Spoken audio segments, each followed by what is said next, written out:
E o time visitante, com pouca bola, ganha o jogo. Graças a Deus o visitante perdeu e o mandante venceu. Olha, mas dar ainda uma assim, animada nessa história, ainda assim, né? nós vamos mostrar daqui a pouquinho.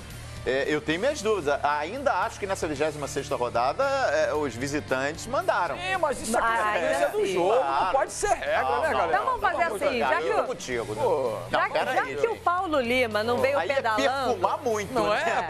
Pois é. Perde a graça. Paulo Lima não gastou a energia dele no pedal, vai gastar aqui no Bom Dia Fox. Ele já chamou o assunto, vamos abrir espaço aqui então no Bom Dia Fox para o jogo que aconteceu ontem entre Ponte Preta e Flamengo para fechar a 26ª rodada do Campeonato Brasileiro. Essa partida aconteceu lá em Campinas, no estádio da Ponte, no Moisés Lucarelli. O André Cavalcante estava lá, acompanhou de perto esse duelo e traz os detalhes pra gente. Num só lance, a revolta das duas torcidas se voltaram contra dois jogadores. Aconteceu isso no pênalti a favor da Ponte Preta contra o Flamengo. Daqui a pouquinho a gente explica melhor essa história. Antes disso, no primeiro tempo, Sheik cruzou e Luca cabeceou com perigo. René viu bem a movimentação do William Arão, mas a cabeçada também não acertou o alvo. Logo no primeiro minuto da etapa final, Luca cobrou falta e Diego Alves fez uma defesaça. Pouco depois, Lucas Paquetá teve grande chance para o Flamengo, mas desperdiçou. Olha o castigo aí. O Wendel ajeitou e Jean Patrick chegou batendo. 1-0 Ponte.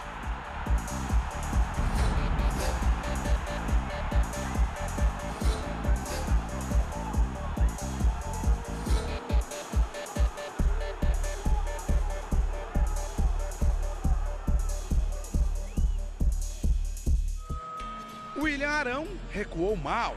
O árbitro apitou pênalti no choque do Hever com o Luca.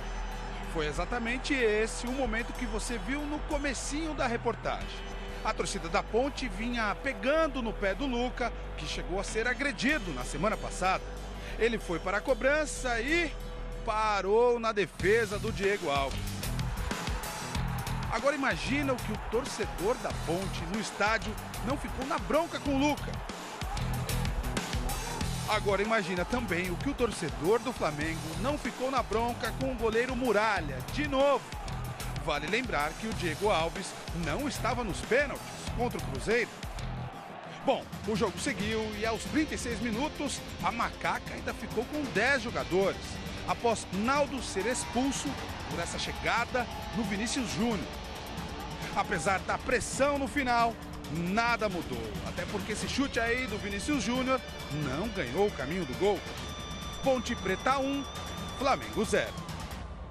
Após o vice na Copa do Brasil, o Flamengo veio a Campinas para tentar se reerguer no Campeonato Brasileiro. Com o resultado, a pressão deve aumentar pelos lados da Gávea. Já a Ponte Preta precisava da vitória para fugir da zona do rebaixamento. E agora terá um pouco menos de turbulência nos próximos dias. A gente tem trabalhado, tem conversado com eles. A Ponte Preta tem jogadores de qualidade e a gente tem que dar confiança para eles, né? Acho que essa vitória dá confiança. A gente tem muito fruto para tirar ainda. Mas como eu disse, vitória importante, mas ponto, acabou. Faltam mais 12 ainda para a gente chegar no onde a gente pensa que pode chegar. O comprometimento nosso é essa vaga de Copa Libertadores e se la logramos directo, melhor, não? Mas hay que trabajar y hay que lograr los resultados, ¿no? Trabajar y lograr resultados que nos posicionen. Esa posición de quinto y sexto es difícil. Y bueno, faltan muchas rodadas y hablar menos y trabalhar melhor. Vamos falar menos e trabalhar mais. Vai se acostumando com a cultura aqui no Brasil e esse aí seria o ideal. Seria o ideal, mas não é bem assim que a banda toca. Agora tem uma informação pra vocês, hein? Conta. Viu, Paulo Lima? A bola passa bem. Passa bem? Passa bem. Ah, passa foi bem. judiado na UTI, ontem, né? Porque ontem, olha, foi um dos piores jogos que eu vi esse ano. Ponte Preta e Flamengo. Duro, truncado. Olha, duro de assistir. parando toda hora, raros os momentos que se finalizava uma jogada construída, raros os momentos que se construía alguma coisa. Flamengo muito abaixo mesmo, parece que não se recuperou do golpe na última semana na Copa do Brasil. E o Diego, com todo o respeito e admiração que eu tenho ao Tite, nada vai me convencer essa convocação do Diego, Paulo Ele Lima. não está convencendo nem o Rueda, né? Que sacou ele no segundo tempo, né? E a consequência é que o Flamengo não teve criatividade, não teve força ofensiva, não teve conjunto tático de futebol. Foi um time completamente desarrumado e sem inspiração. E é claro que a pancada que sofreu com a eliminação da Copa do Brasil pode ter mexido, mas não se justifica no tipo como o Flamengo, com o investimento que tem. E ontem era o que o Flamengo tinha de melhor, né? Porque agora acabou aquela questão da Copa do Brasil. Rodolfo, que ontem mais uma vez não foi bem, errou muito, né? O próprio Giovani que entrou não jogou ainda com a camisa do Flamengo, é mais um ainda que não estreou com a camisa do Flamengo, não estreou, não jogou nada. O Diego, nosso Diego do meio-campo, cada vez mais abaixo da média. O reconhecimento disso é exatamente como ele é sacado do time. O goleiro do Flamengo ontem, até certo ponto, bem em defesas importantes do gol, não podia fazer nada. A bola desvia na sola da chuteira do Hever e mata ele. E já seria difícil pegar ali, né? Porque o tapa foi de primeira e ela quica um pouquinho na frente matando. E de certa maneira, quando você esperava um Flamengo mais ofensivo, foi nas mudanças que aconteceram. Mas demorou demais a fazer as mudanças. O Vinícius Júnior entrou bem, por sorte, né? Não teve a sua perna fraturada, numa maldade, uma maneira daquelas que a gente é desclassificante de se jogar futebol. Por sorte não quebrou a perna do garoto. O lance tá aí, ó, Ronaldo. E é de muita maldade. Olha só, é muito alto, né? A chuteira vai muito alto, vai quase na altura do... Dói e acontece o que aconteceu ali, pelo menos na minha ótica, o campo estava muito encharcado. É muito escorregadio. E você vê que ele escorrega com a perna do gramado. No que escorrega, ele não trava a perna, ele não fica Agora, Paulo, sabe qual Agora a Ponte fez o papel dela, jogou duro, jogou dando pancada na bola, sem ser violenta, jogou pesado. A falta violenta foi essa. E botou o Flamengo numa situação delicada. O Flamengo, apesar de ser um time que estava ali respirando lá em cima, está cada vez mais difícil de chegar no G4 da Libertadores da América. Quando o Rueda chegou no Flamengo, o comentário e a característica do Rueda era cuidar da zaga. A zaga do Flamengo muito criticada, a zaga muito vazada. A gente tem a sensação que ele arrumou a casinha. O Flamengo sofre menos gols. Mas aí os laterais, Calheiros, eles também estão acompanhando e ajudando na marcação. Os homens da frente estão subindo mais sozinhos. Então, os laterais nem sempre estão conseguindo acompanhar e quando chega lá na frente, tem um buraco, Paulo Lima. Os laterais não estão subindo toda hora porque estão ajudando na marcação e eu tenho a sensação que o ataque do Flamengo vai com menos homens lá na frente. Aí o meio-campo ontem tinha buraco. Tanto que os números no ataque do Flamengo, eles caíram depois com a chegada do Rueda. Aí o buraco do Flamengo ontem, você tinha alguns momentos dando que o Diego tinha que voltar para fazer a referência de como se fosse o cara que iniciasse a jogada, quando não é a função dele. A função dele é estar lá na frente, mas Pois é. tá bom, faz falta o peruano, faz falta. Lógico que faz, o Guerreiro faz muita falta, né? O Cuejá está adaptado ao sistema de jogo, o Trauco, queira ou não queira, é o titular da lateral esquerda. E quando você fala de gols e fala de visitante, o Flamengo não vence há 4 jogos fora de casa.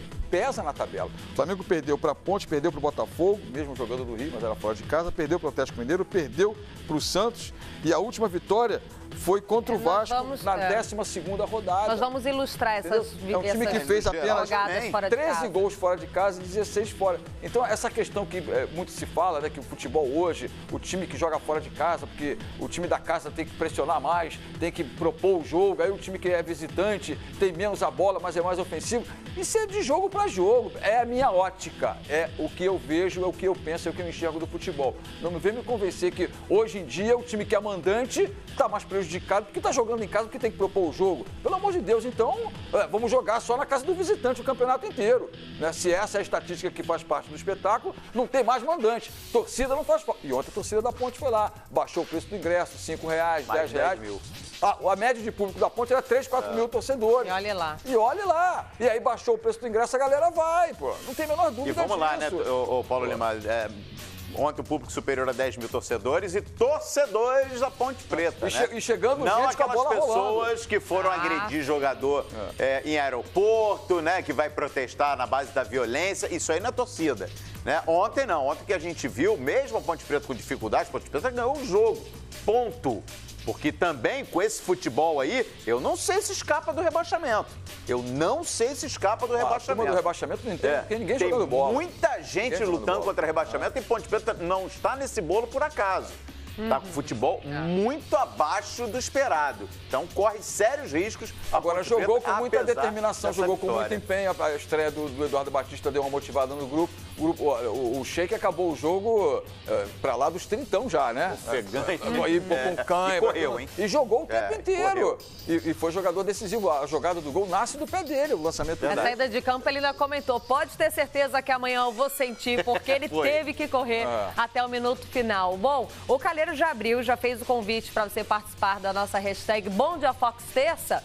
Tem participações já para a gente colocar aqui na nossa tela. Vamos destacar aqui quem é que acordou cedo, tá tuitando. Será que tem a corneta bandida logo cedo? É comentário? Vamos ver o que vem. Nestor Teteu. Não entendo como o Vinícius Júnior é reserva do reserva nesse time que tem Gabriel, Geovânio e Viseu. Participou através da hashtag Bom Dia Fox Terça. O Nestor não entende, Paulo Lima. Caso você entenda, você pode ajudar o nosso internauta? No time titular é até possível que ele encontre dificuldade para o espaço, porque o Everton é o titular do lado esquerdo. Mas ser reserva do time reserva do Flamengo não dá para entender. E ontem mostrou isso, né? Entrou e infernizou, entrou e botou fogo no jogo, que é a característica dele. Ele está mais forte, está mais encorpado, né? E é um detalhe, o que eu defendo, o que eu penso. Quando é do Júnior, quando é da categoria de baixo, é claro que é uma categoria menor, não tem a pegada, não tem a força do adversário, né? Mas ele não tem essa obrigação de marcar lá. E ontem você viu que ele pouco passou do meio campo para trás. Ele estava sempre do lado do campo com a mãozinha levantada. Aqui, deixa eu jogar. E bola nele, individualmente foi bem, fez boas jogadas. Aliás, teve um lance que o Everton Ribeiro não deu a bola nele. Ele ficou louco, eram 3 contra 2, o Everton preferiu a falta e deixou de jogar. Mas é claro que é a maneira do técnico enxergar. E se a lente do Rueda, ou se pelo menos o grau do óculos do Rueda ontem ficou uniforme, ele ficou no foco, ele vai ver que o moleque tem que jogar nesse time, né? Não é possível, né? Ou joga na direita no lugar do Berrio, ou joga na esquerda. Quando o Everton tá jogando, tudo bem. Agora, quando o Everton não tá jogando... Agora, vou te falar. Se a turma do Real Madrid assistiu o jogo de ontem, viu aquela entrada que o Vinícius sofreu, o menino não joga o resto da temporada, viu? Porque foi preocupante aquela entrada. Eu falei da corneta bandida, olha ela marcando presença aqui logo cedo. José Mário da Silva. Flamengo tremeu com a faixa preta da Ponte. Lembra outro time, Paulo Lima. E a camisa dele é da AFA, é do futebol da Argentina. Ou seja, ele é da Argentina, comentou da Ponte, mas lembrou de um time ali. Que também tem a faixa. Cruz Maltino. É a provocação que vale para... Olha aí. A Argentina tá com perigo lá na eliminatória. Agora, Paulo, se tremeu, a gente não sabe, mas vocês foi um futebol falaram... abaixo da média. Foi abaixo. Muito vocês abaixo. O jogo foi muito fraco. Do Everton Ribeiro, que o Everton não deu a bola pro Vinícius. O Everton e o Diego, eles têm a mesma função ali em campo, certo? Tem características parecidas. Nós falamos muito do que o Diego vinha aprendendo a bola, do que o Diego não vinha bem. Ontem o Everton Ribeiro fez tudo que nós viemos comentando do Diego. Ele prendeu muito a bola ontem, Paulo Lima. O que acontece na meiuca ali do Flamengo? E outra coisa, a marcação foi muito pesada também, né? E mesmo com a marcação pesada, o Everton Ribeiro até teve alguns momentos de lucidez, de individualidade, o campo estava muito escorregadio, não só para um lado, para os dois lados, é claro, mas não foi uma atuação digna do meio-campo do Flamengo. Essa dupla, Diego e o próprio Everton Ribeiro, na minha opinião, uma melhor dupla de meio-campo do futebol brasileiro. Agora, não joga junto, não encontraram ainda os seus treinadores, tanto o Zé como o próprio Rueda, não encontraram a maneira de deixar os dois jogando com eficiência e qualidade do meio-campo para frente. Não encontraram. E ontem foi abaixo da média. Muito abaixo. Agora, entre o Diego e o Everton, ontem o Everton foi um pouquinho melhor. Mas você falou que eles não jogam juntos, não estão jogando nem separados, né? A gente acompanha o Diego. O importante agora é dar sequência também um pouquinho para esses dois, né? Eles poderem atuar. Na Copa do Brasil, o Everton Ribeiro não podia jogar. Agora não tem essa história. Agora o Flamengo vai ter aí 2 Fla-Flus pela Copa Sul-Americana e toda a sequência final de Campeonato Brasileiro, onde o Flamengo não pode mais errar. Se tem como objetivo a Libertadores, e pelo investimento do Flamengo, pelo elenco que mostrou, olha, o torcedor tem que cobrar até G4 Não dá nem para imaginar o Flamengo. Isso é a cobrança da própria diretoria. O Arão comentou isso pós-campo. O Arão mostrou um incômodo muito grande com o resultado, porque ele disse, olha, isso aqui atrapalha nossos planos. Nosso foco é G4, é Libertadores direto, sem passar aquele sufoco. Tem que jogar bola, né? E tem que jogar. Agora tem que botar para jogar. Só falar não adianta. Tá com a prancheta aí? Vamos dar uma olhadinha nesses números aqui, Paulo Lima. Vamos colocar na tela, você analisa aí pra gente. Aí a gente vai tirar aquela dúvida da questão dos mandantes e dos visitantes, que eu também acho que são circunstâncias, né? Acho que ninguém se planeja, se prepara. Olha, vou jogar fora, deixa eu ganhar aqui, porque eu sou visitante. Eu também não acredito muito nisso, não. Esses são os resultados, agora com a rodada completa, né, Lívia? Começou lá no sábado, olha só, a gente já tá vendo aqui, ó. Santos, um visitante que venceu, Vitória, outro, Atlético Goianiense, outro, Atlético Mineiro, outro. Ou seja, olha são só, 4 Calheiro, visitantes. 3 empates em 1-1, 3 vitórias com apenas um golzinho de diferença, uma rodada, assim, bem fininha. Aí o Avaí, no jogo do Avaí Atlético Goianiense e dos Atléticos também, eles destoaram um pouquinho, assim como Botafogo e Vitória. Magrinha essa rodada. Vamos ver como ficou a classificação, então, já que nós finalizamos a 26ª rodada com Ponte e Flamengo. Calheiros, neste exato momento, somos um G7, né? Temos um G7 por conta do Cruzeiro. É o que o Flamengo agradece, Nada né? mudou, Porque né? ficou com relação fora. à 25ª, né? O Botafogo é o melhor carioca, né? É o melhor carioca. Botafogo com 40 pontos em sexto. Aí a gente fecha a página ali com o Furacão, o Atlético Paranaense, o Atlético Mineiro, que não finalizava uma rodada há muito tempo na primeira página. E o Vasco, que caiu um pouquinho, mas ainda assim está na primeira página. Fecha em 10. Agora que o bicho pega. Muda a página aí, ó. Senta que lá vem Lembra que o Vasco tem 33, né? E tá lá na primeira página. Exato. O Galo tem 34. Olha só essa página aí, Paulo Lima. O Fluminense quer uma posição e já tá cheirando a Série B, né? O Fluminense, a molecada do Fluminense precisa reagir porque... E vai pegar o Flamengo na próxima rodada. Né? O jogo que vai acontecer no Maracanã, exatamente, né? Vai ter Fla-Flu no Maracanã. E para se ter uma ideia, o Avaí, que é o 18º colocado, tá lá dentro da zona do rebaixamento, aliás, com a mesma pontuação do Sport. Olha por que eu destaquei o Vasco. Porque uma vitória separa esses dois times da zona do rebaixamento da primeira página da classificação, Paulo Lima. Muito equilíbrio, né? Muito equilíbrio nessa página. Né? Tá mais empolgante a Série B do que a liderança do campeonato, né? Paulo Lima, o campeonato está mais competitivo, os times estão com rendimento mais baixo no Brasileirão desse ano. O que acontece? Porque do 9º ao 18º, a qualidade uma vitória muda, não é que muda só o Z4. Muda 13 posições, vai até a primeira página. O que você consegue analisar? O campeonato ou o rendimento dos clubes? Primeiro, a qualidade dos times está abaixo do que merece o futebol brasileiro, né? Então, o futebol realmente muito abaixo daqueles que a gente pode classificar de médio para baixo. E a outra é a questão do Corinthians ter feito um primeiro turno impecável, né? O Corinthians terminou o primeiro turno imbatível, sem nenhuma derrota, uma vantagem absurda. E isso deu exatamente essa margem que o Corinthians tem até hoje. Então, subir para o G4, se aproximar do Corinthians, é uma tarefa muito árdua para Grêmio e para Santos. Agora, para chegar perto da zona do rebaixamento, qualquer clique, qualquer tropeço está caindo. E o detalhe que a gente já está vendo aqui a próxima rodada, a 27ª, mas o detalhe, se a gente analisar a zona do rebaixamento, pegar só desempenho, esquece pontuação. O Atlético Goianiense hoje, com certeza, é o time que joga mais bola. Ao lado do Avaí. São as duas equipes ali na parte de baixo. Apesar do tropeço do Avaí pro próprio Atlético. E estão na zona do rebaixamento. Estão na zona do rebaixamento. Mas hoje, desempenho, são os que estão jogando mais bola. E com detalhe, o Atlético Goianiense só há 3 pontinhos de entregar a lanterna pro próximo. Então vamos ficar de olho no Dragão. É o Curitiba, né? Falta pouco. O Paulo Lima, coluna 1, coluna 2, ping-pong, rapidinho. Vamos lá. Botafogo e Chape no Newton Santos. Botafogo. Furacão e Atlético Goianiense. Vou de coluna 1 novamente. Coluna 1, Corinthians e Coritiba. Corinthians. Atlético Mineiro e São Paulo. Atlético Mineiro. Tudo coluna 1. Coluna 1. Eu não tô apostando na zebra hoje. Já viu quando você faz prova na escola e você não estudou? Vai, marca tudo A que dá certo. O confronto dos pentas. Pentas da Copa do Brasil. Exatamente. E aí? Eu vou de coluna 1 nos 3 jogos. Eu só tô na coluna 1. Você vai de tudo Calheiro, coluna 1. Sabe que pintou uma cornetinha aqui na minha orelha e falou assim, tá parecendo o goleiro do Flamengo. Pula tudo pro Só pro lado só. Direita. Rapaz, você vai de coluna 1 tudo aqui? Quero ver Avaí e Vasco. Avaí e Flamengo. Avaí e Vasco vai de coluna 1 também. Boa. E pra Tudo. fechar aí, E o clássico dos desesperados ali tá bom, hein? O Vitória nem tanto, mas o Sport...